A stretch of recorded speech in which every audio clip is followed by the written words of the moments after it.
Hey, Papa, guess what? What? I need new clothes. Baby needs new clothes. Where do you think we could go find some cool designs to wear? Oh, I think I have an idea. I mean, we've got some awesome designs for people to wear. Oh, I didn't think about that. You go over to our website. What is that one again? It's tpublic.com/fostercarenation. Yeah, I think we got t-shirts and tank tops and hoodies and sweatshirts and baby onesies. They don't have any dad-sized onesies there, do they? I don't think so, but the baby onesies are super adorable. Yeah, they are. I think we got some kids' hoodies and short sleeve t-shirts, long sleeve t-shirts. Maybe we should go over there and check it out. Where's that again? It's over at TeePublic, right? Yeah. Foster Care Nation? Yeah, teepublic.com/fostercarenation. You can forget a lot of things, Foster Care Nation, but never forget this. You're listening to Unparalleled Studios. I signal. Foster Care Nation, listen up. This is Foster Care and Unparalleled Journey. strength for the powerless, courage for the fearful, hope and healing for wounded hearts.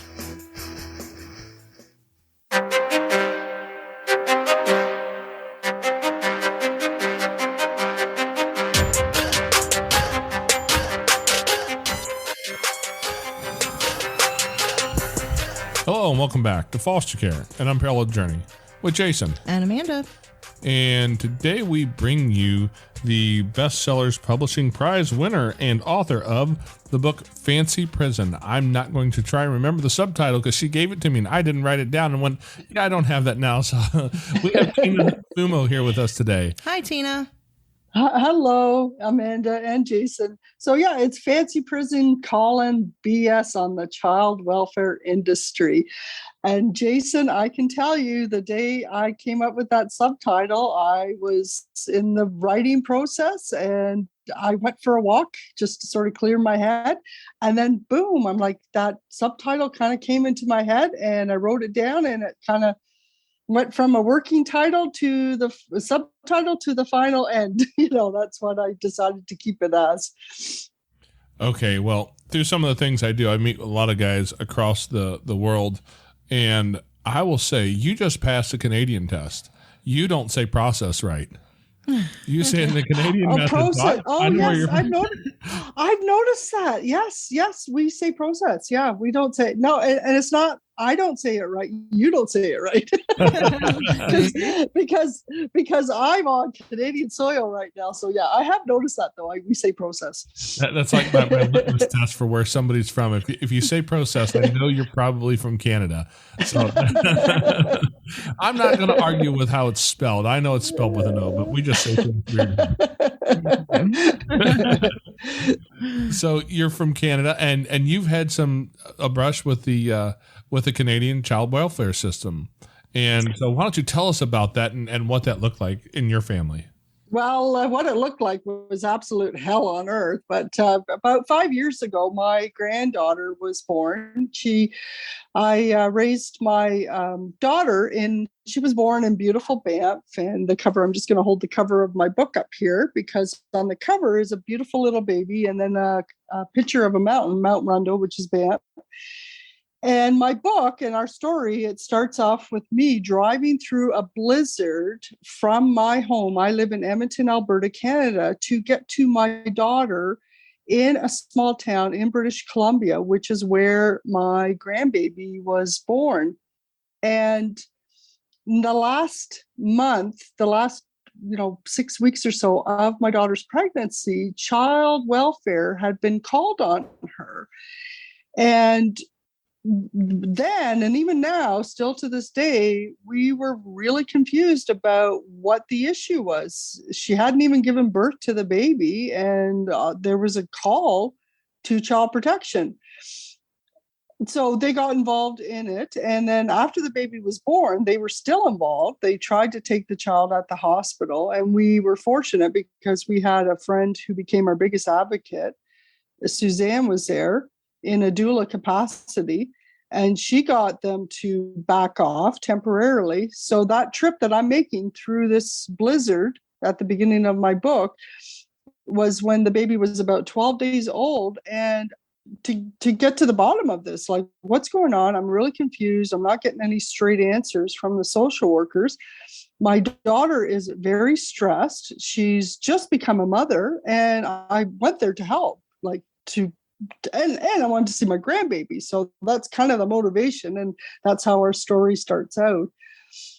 And I got there, and 2 days later, they took the baby anyway. So, and I was just so confused. I mean, I don't have a criminal record, no drugs, no alcohol, nothing. And I don't think there's a single CFSA act across this country that doesn't state in some form or another that children automatically go to next of kin. I was right there, and there was absolutely no reason for my grandbaby not to have gone to me, but instead they gave her to strangers in foster care. Turned out they were very nice people, a beautiful older couple, but I didn't know that at the time. At the time, they were strangers to me, and I was just so utterly traumatized and confused and shattered when they took our grandbaby at 2 weeks old. Well, I have to ask, because at that point there was two moms and dealing with it, you know, baby's mama and then baby's mama's mama. Yeah. I can only imagine that created two mama bears in the room. Well, yeah, that's a really interesting question, Jason, because what you would think is normal, which is take your baby and run, because that's kind of the mama bear instinct, is to fight. That's something that the social workers sit there with their clippy boards and judgment, and they go, oh, she ran away with the baby. Oh, she's not stable. That's a normal reaction, but then they twist it around and make it abnormal. So I think in our case, because my daughter and I were pretty unified, and I think they were just trying to exploit any weaknesses in our relationship. And that didn't happen. That they, like, in the end, that's why they lost. I mean, there was a lot of other things. It was like, you'd think it was an easy thing to get back a baby who already belonged to us. It wasn't. Like, once she got into foster care, it was quite difficult to get her out because of the paperwork and the bureaucratic nonsense. But that initial moment when they announced they were going to take her away from us, and I think what they were trying to intentionally cause was this discourse between my daughter and I, that we were like, I was blindsided, absolutely blindsided. I had absolutely no idea that this is how the system operated, and it's BS. That's why I called BS in my book.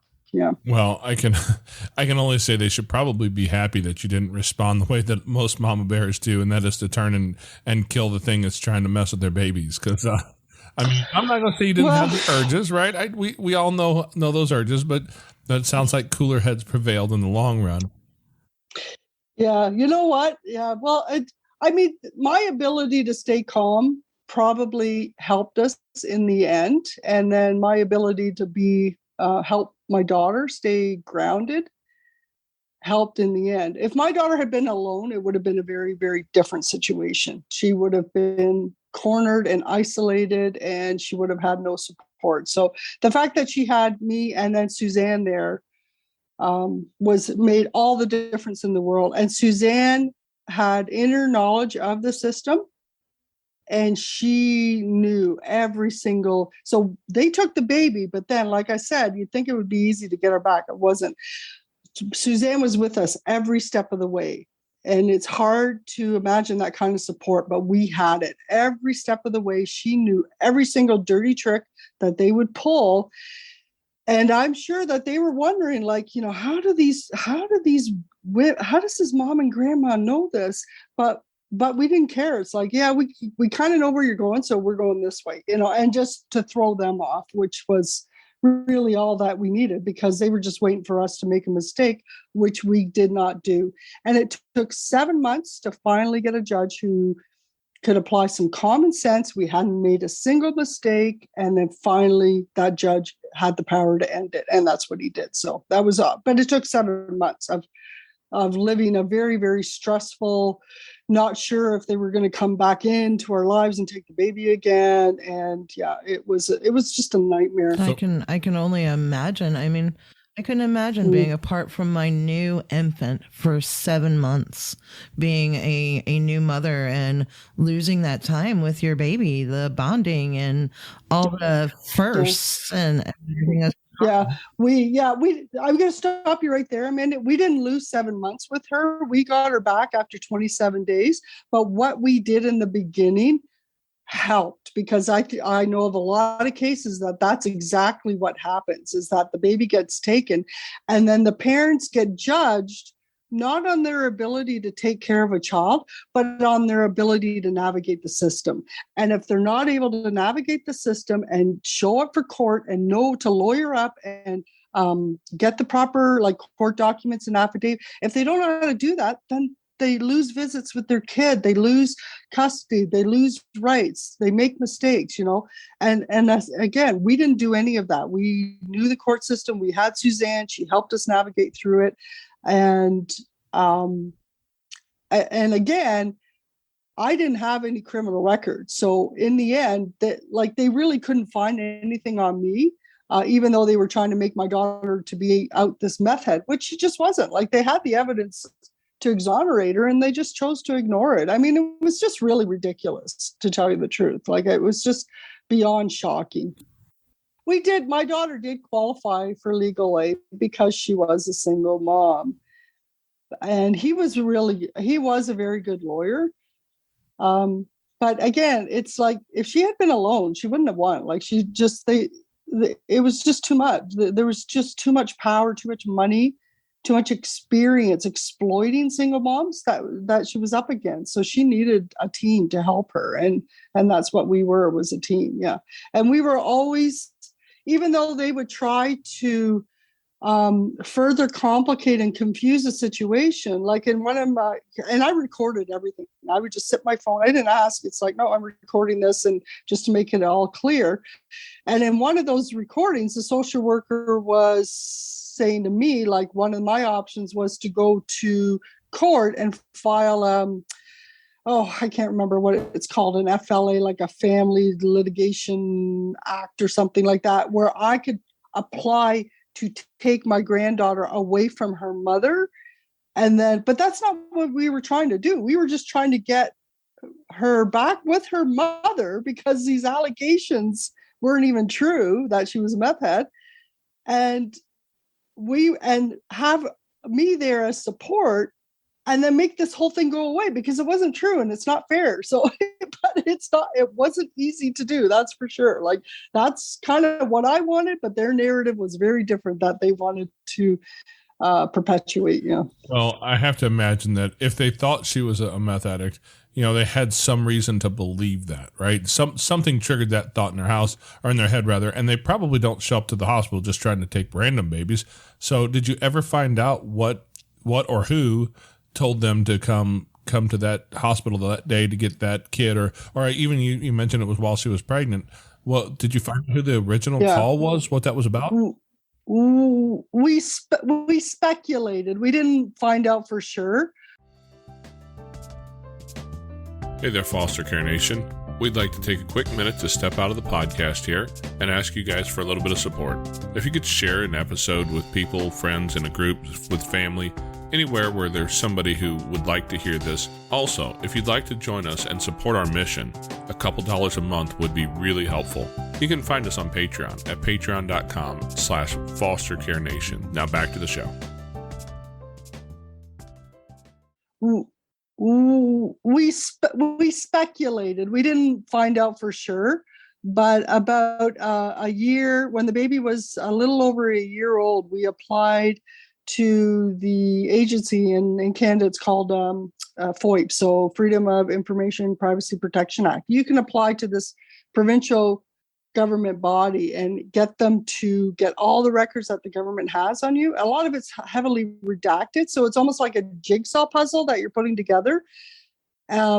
and at that point, actually, my daughter and I, we could not look at another stick of paper about this. Like, we were so fed up and so traumatized. It was my husband, actually. He went through this giant jigsaw puzzle and looked at dates, looked at patterns, and then he's the one who figured out who had made the original call.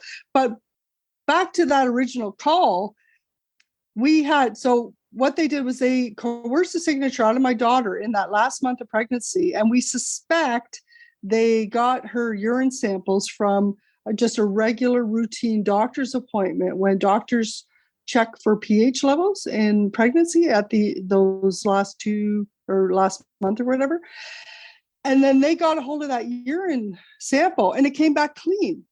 Then after the baby was born, they tested the umbilical cord. That came back clean. Plus, my daughter is telling them that I don't use meth. I never have, I never will. Like, I don't understand where you're getting your information from. And I don't understand what you keep looking for.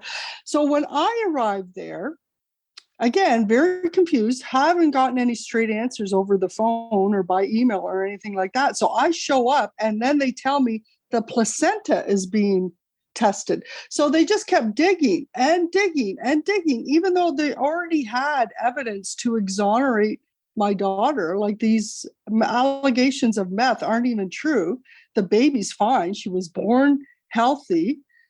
My daughter's doctor even gave a letter for court saying that, she witnessed my daughter's maternal instinct. And in her opinion, the baby should be returned to her mother.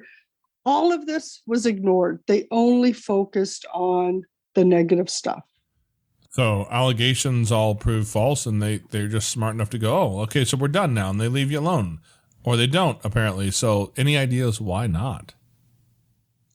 Yeah, I do have ideas, and it's really hard to prove, but I think that they probably had a family or waiting to adopt a healthy white baby. That's my suspicion, yeah. But it's hard to prove. As much as I don't like to hear that, I'm not going to argue with you because, we're a part of that foster and adoptive world. We've adopted four kids. So You say that like a question. It is like, a question. Yes, we have adopted 4, but I mean, I know what it's like to be a new mother, and that's a scary time, an exciting time, and to have all of those things put on her shoulder. I mean, and she's probably thinking, okay, I do these tests and they come back negative. I'm good. I get my baby. They'll leave me alone. And that's not the case. That's got to be so scary and so frustrating. I can't imagine her emotions. Not only that, just having a baby, you're hormonal. And then if any sort of, depression or I mean, my goodness, I can only fathom what your daughter was going through and how horrible and scary and hurtful that was. Yeah. We each had to process our trauma differently afterwards. And a lot of our healing came from the fact that we were able to get our baby back after 27 days physically. The paper war ensued after that, but having her with us really helped with the healing. And having that, like I said, I never wanted to take my daughter's baby away from her. I wanted the baby with my daughter, and I would help her in a support capacity, because I think I know my daughter better than you people. You've been dealing with her for 6 weeks and all you're doing is focusing on the negative. I think I'm her mom and I have a better idea of what her capacity is. Okay.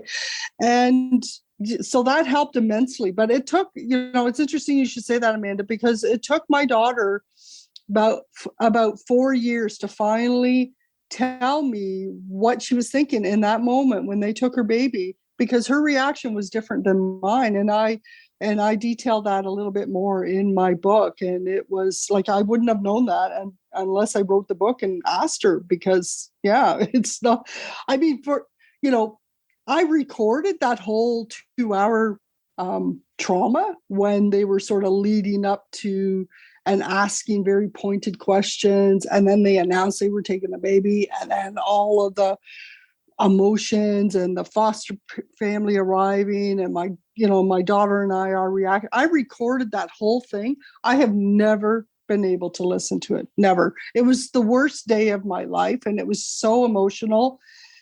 And I thought maybe I'd have to listen to it again when I wrote the book, but I didn't. I just kind of remembered that feeling enough to keep the story flowing. And I shared, I think I was just telling you guys before we started recording, I just shared a really special connection I had with my 2-week-old grandbaby in that moment, where it just gave me a little bit of hope, and we needed it, because it was 27 days to get her back. That's a pretty short time as far as these cases are concerned, but it was the longest 27 days of my life. That's for sure. Oh, I imagine. Amanda mentioned the, things like depression, and postpartum depression's a real thing. I've had friends of mine who've dealt with it pretty heavy in their life. What kind of mental health effects has this had? After you got your baby back and life is moving on, how's that affected your daughter's mental health dealing with this? Because there's got to be some kind of effects there. I would definitely. I'd be terrified to have another baby. Yeah, no, she has certain stressors now, and she hasn't had another baby, but that's not to say that will not ever happen again. She's at the point now where she has healed, but we have to be aware of certain stressors. For example, moving, because that first year we had to move so many times to keep the situation mobile, and make it very clear to the social workers that if they pulled one of their tricks of moving the baby like 100 kilometers away to make visitation more difficult, we would just follow. So we would have just followed and moved into another hotel kind of thing. So we ended up moving quite a bit that year. And I think even now moving, it's a stressor for her. And so, yeah, we just have to be aware of it. For me, mental health wise, I had to process a lot of anger and frustration and confusion. And I've resigned myself to the fact that I'll probably never get answers to it. But I don't trust the government at all anymore at all. What they want to project as a narrative, and them trying to follow their own policies and procedures, but then they do the complete opposite. For me, I'm just absolutely disgusted that this is taxpayer funding jobs, and how they're putting the jobs more in front of families and exploiting poor people. So yeah, that to me, that's my mental health, is that, oh my God, is this even Canada? Like, this is ridiculous. What we had to go through, and how little babies and children are being treated. Well, Big Brother, if you're listening, I love my country, but I don't know that I trust my government. I know exactly what you're saying. We may be, a border apart in a different country, but there's a lot of similarities that we share. And I think both of us have reason to believe that these sort of things would never happen to us. Yes. And I think that people who are, well, maybe not your audience, because they probably understand the system a little bit more than the average person, but the average person, and even me, before 2017, I was probably that person who thought, oh, well, if they're involved, they must have the reasons.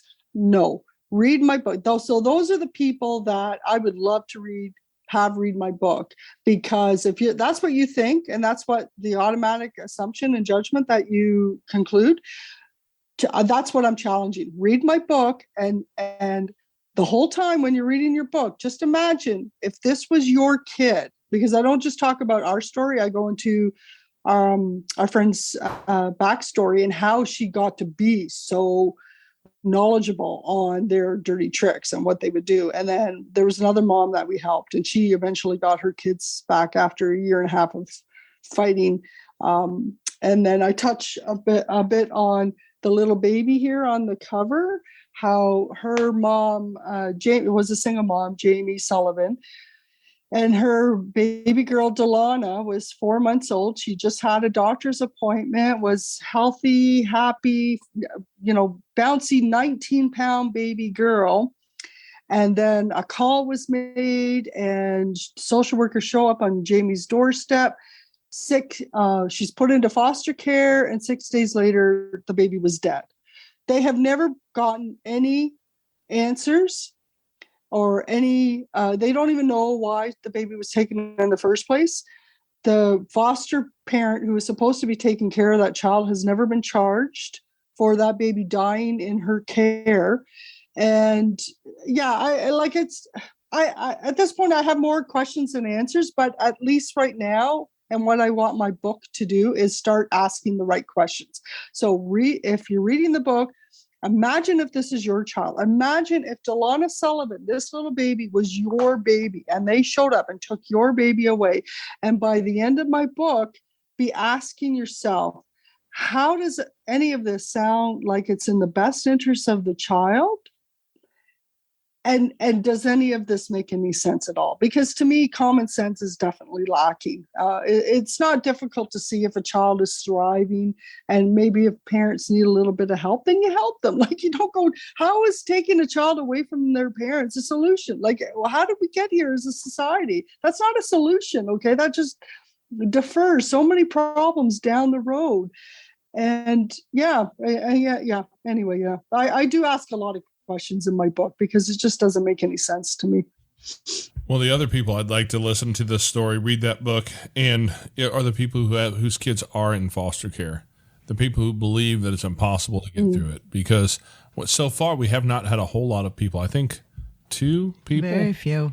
Very few. We've done almost 150 episodes now. Kids come into care, and the system, the parents just they feel like, my kids are gone. There's nothing I can do. I cannot win this fight.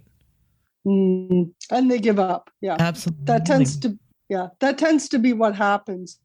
And I know that there was a period of time, where I was just so obsessed by this, because like just not trusting the government and just talking to anybody who would listen. Finally, I wrote the book. So it gave me a sense of closure. So that was good. But during that time, and my husband remembers it because he was like, you need to let it go. You need to so he was actually happy when I won this publishing prize because he wanted me to, have some kind of closure to it. But in one of those conversations I had with people when I was always talking about this, she said that she worked in the system, and that by far was her biggest criticism, is that when parents lose their children, if say 2 or 3 years down the road, they get their act cleaned up, they can't get their kids back, because by then the kids are either adopted out or they've lost all contact. And she said, so she had a lot of criticism for it. Like she said, yes, the children needed to be safe, but to cut the kids off, even after the parents have maybe cleaned up their act, there's got to be a better way, and if the children are still bouncing around the foster care system, then why can't steps be made to reunite them back with the parents if the parents have, kicked the addiction or whatever the issue was at that time? Do you know what I mean? So, and she was somebody who worked in the system, and that was her criticism. Yeah. Well, talking about the people who've helped you, your friend Suzanne and all that, to help you along the way to understand how to walk through this journey. And I think you're in that role now where you're giving that advice to others to understand, hey, you have some agency here. You have some ability to step out, and sometimes it's just willing to step out and then be that obnoxiously loud person who says, hey, I'm not going to go away. I'm not that easy to get rid of. But what kind of advice would you give to others who are maybe in that place, the moms and dads whose kids might be in the foster system and they believe that they'll never get their kids back? What advice would you give these people? Because they need an advocate. Hey there, Foster Care Nation. If you'd like to find yourself in a group with like-minded people, head over to Facebook, and you can find us at facebook.com/groups/fostercareuj. We've got a group over there where we talk about foster care, we talk about adoption, and we talk about all the things related. If your podcast player allows it, you can also reach down and hit that subscribe button so you get notified every week when we put up uploads. Every Tuesday, a new episode comes out. We'd love to see you next week. Now back to the show. What advice would you give these people? Because they need an advocate. Yeah, no, they do. Yeah, I get asked that question a lot, Jason. And it's such a hard question to answer because so many cases are different. I guess my I guess the first thing that I probably would say to people, and I did it kind of naturally because I was just so confused. I was kind of quiet anyway. But if social workers show up on your doorstep, your go-to in your head should be, because you're never charged with a criminal offense. So you don't get read your Miranda rights. I think that's what you call it in the States there. So in your head, just think you have the right to remain silent and you have the right to a lawyer. So automatically you have those rights. So it's probably better if they're asking you questions and you're confused and you maybe have knee-jerk responses to those questions. It's better just maybe to say nothing and then just think lawyer. Do I need a lawyer? Lawyer. And that being said too, and I wish I'd done this more, but you have to be really calm. You have to stay calm, because I think when social workers show up and they have the power to take the children and they use that intimidation power, they pretty much get that reaction from parents. It's like, oh, who made the call? And parents' reaction is to take their children and run. And who called? What did they say? Kind of thing. It's just like, just remain calm. You have rights and you need a lawyer to assert your rights, because I think in our case, if we had had a lawyer from the very beginning, because I made the mistake of meeting with them thinking that they were on my side. I'll never make that mistake again, ever, if it ever happens again. But like, if you have that lawyer and they see that you've lawyered up right away, maybe, just maybe, they'll back off, because for them it's a business. Like, they just run it like a business. And if you lawyer up and they automatically know that they've got to start hiring lawyers now to negotiate with your lawyer, they don't want it to cost them a lot of money. So, because as far as I can tell, that they seem to target poor people who maybe don't have an education and don't know how to fight. They don't know what their rights are. They don't, they'll just give up before there's even a fight there, because they're like, I can't go up against the government. So, if my book gives people hope, then that's kind of what I would like to have. But yeah. So yeah, that answers your question a little bit, Jason, but it's a hard question. It really depends on what stage they're at and, what their situation is. And I give other examples in my book. I mean, in our case, the best way that we were able to win, because we had Suzanne, but then to get them to stay out of our lives, was because I had nothing.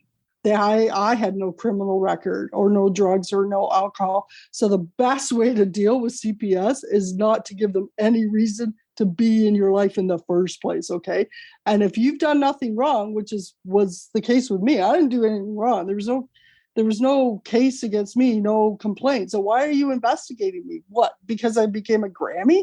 In the end, that prevails, because they really had no right to be investigating me, and they certainly didn't have a right to take my grandbaby away from me.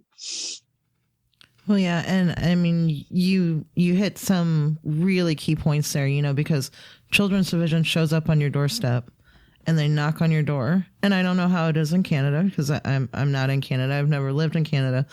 But a lot of times when Children's Division shows up at your doorstep over here, it's not just Children's Division. The police are with them.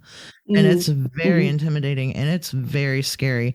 And, being a mother and having lots of children, I can say that is the scariest thing that can happen to a parent, other than, the death of our daughter. That's the next scariest thing, would be someone coming to take my children and there being nothing that I could do about it. And I can see, how people would overreact and get upset and be angry, and cry and maybe yell and lose their temper, and that being used against them.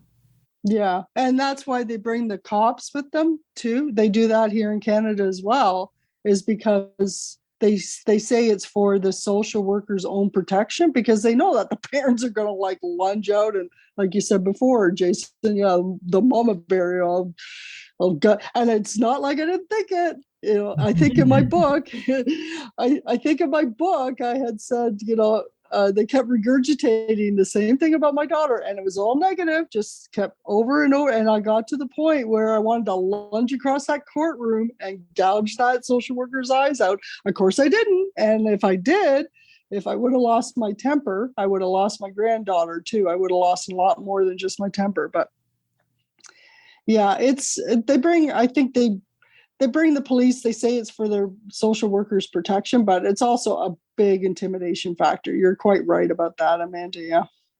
Yeah, we talk a lot. I talk a lot to some of the guys in a dad's group I'm in about learning to be the calm in the storm, and this is a great example of why that's so important, because life is going to have its storms, and having that ability to walk in the calmness even when the storm is raging around you, that makes such a huge difference. And now you've done that, and you modeled that for your daughter in that hard time. Yeah. What's that done in your daughter's relationship?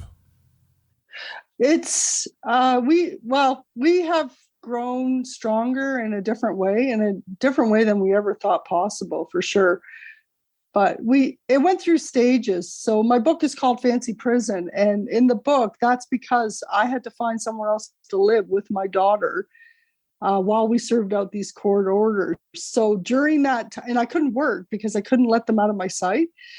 And so during that time, my daughter and I were human. We got on each other's nerves. But fortunately, we have two different schedules. She tends to be a night owl, where she's up, piddling around, doing dishes and sorting laundry till midnight, 1 a.m. Whereas me, I'm older, obviously, and I would be crashed by 8 o'clock at night. I was so exhausted and taking care of a baby and just, all the stuff that we were sorting through, just dealing with the confusion. And so I would be drained by 9 o'clock, and then I'd get up really early in the morning. So yeah, that's kind of our saving grace, is that I had time to myself with my grandbaby early in the morning. And then my daughter's sort of her downtime was after 9 o'clock, after I was asleep, and then she'd have sort of her solace as well. Yeah.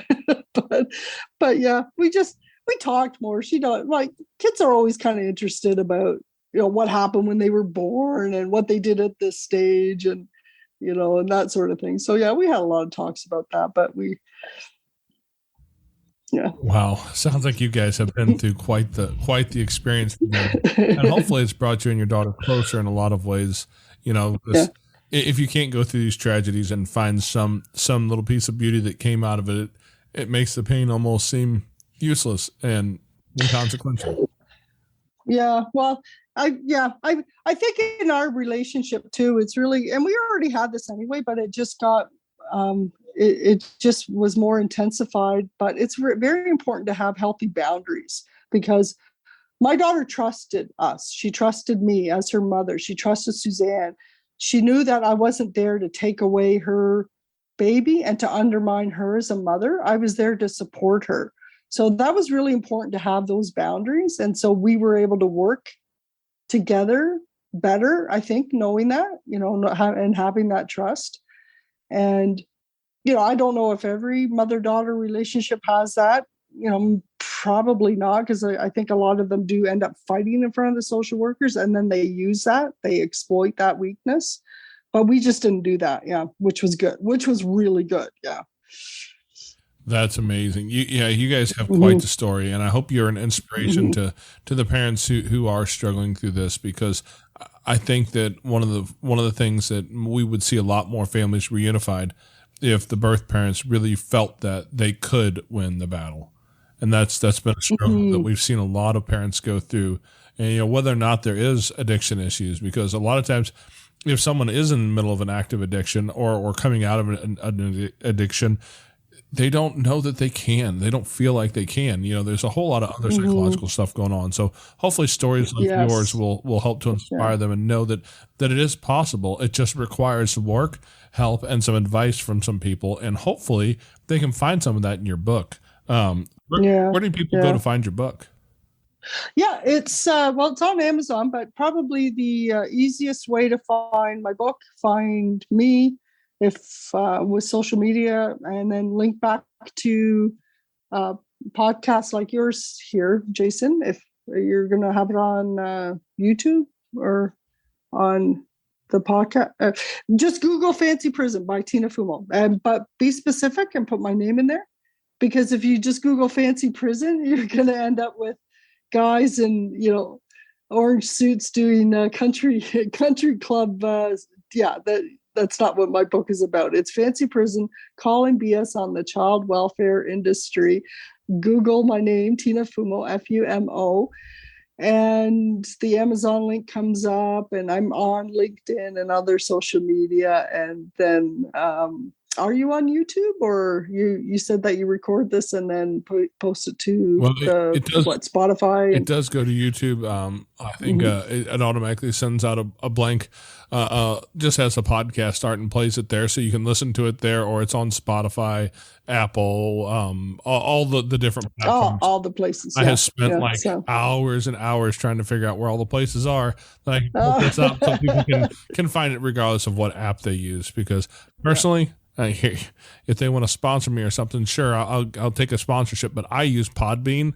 Their app is just intuitive to me, so that's one that I use. So I make sure that I put it everywhere, so anybody who's searching for information like this can find it, and help them through their journey. Yeah, sounds good. Excellent. Well, thank you so much for your time and for your story today, Tina. It's not often that we have somebody who's willing to tell a story about a kid being taken from them and their journey to get their children back. And I think it's so encouraging for people to hear those stories. And I just want to be just really upfront. We really super appreciate anyone who's willing to tell that story, because if you had a kid taken, people do assume you've done something wrong, because the state workers obviously never make a mistake. It's very shameful, and they exploit that. It's very humiliating, and they put a lot of shame on you.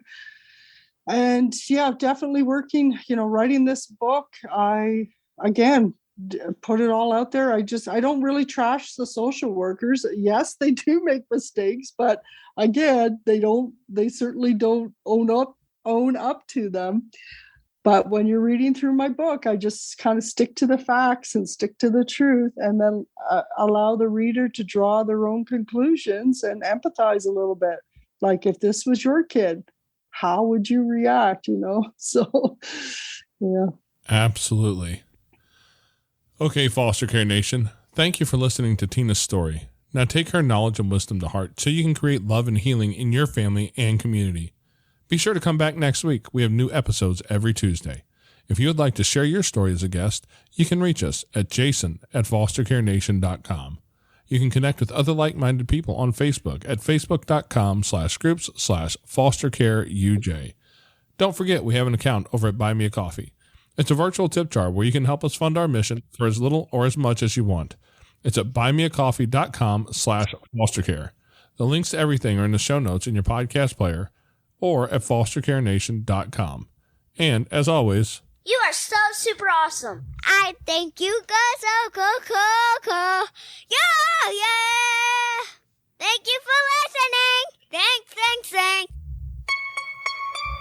Unparalleled Studios.